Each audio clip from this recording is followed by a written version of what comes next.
17 America Votes 2024, and sometimes the most impactful votes happen on a local level. Right now, one measure on the ballot in Scottsdale in November is concerning a sales tax. So the city is promoting this as a tax cut, but one group is saying that is misleading, and they also say the change would actually be a tax hike.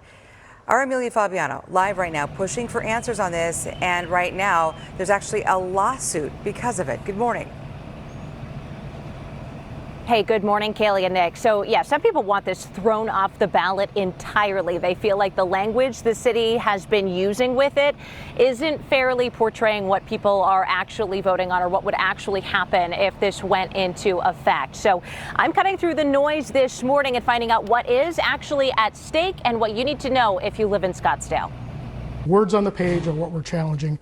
They are misleading. A lawsuit over language. Scott Freeman with the Goldwater Institute says that's the argument at hand. The city of Scottsdale is telling its residents that if they approve this new sales tax measure, that their tax rates will be reduced.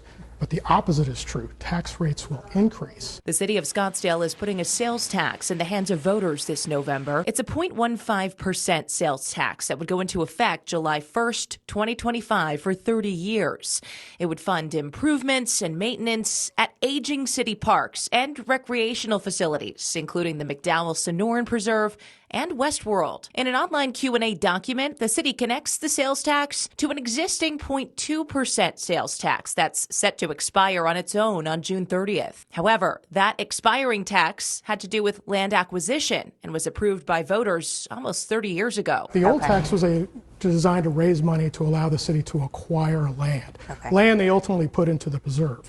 The new tax has nothing to do with land acquisition. It has to do with providing city services that the city already provides. The city says this new sales tax would essentially replace and reduce the old one. But Freeman's clients believe the city is using the expiration of that old tax to pitch this new one to voters as a tax cut. The lawsuit is not about whether there should be a tax, what the tax rate should be, what money should be spent on. A tax measure like this should not be put on the ballot in the form of a sales pitch. If voters said yes in November, the city sales tax rate in Scottsdale will go from 1.75% to 1.7% by next July. 0.15% of that would go to these restricted parks and rec improvement projects. If they say no, the city sales tax would go from 1.75% to 1.55%.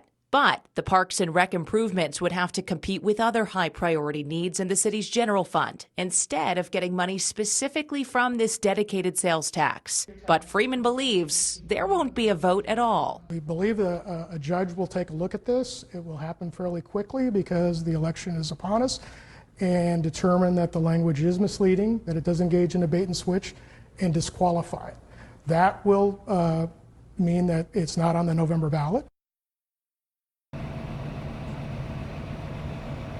So I did reach out to the city of Scottsdale and the mayor's office as well. They would not comment in detail on this case to me because they say it is still going through the court process. But they did provide me with a quote saying the city is confident that the voters will fully understand the ballot measure as written, unquote. As far as the next hearing for this case, that's happening on July 18th.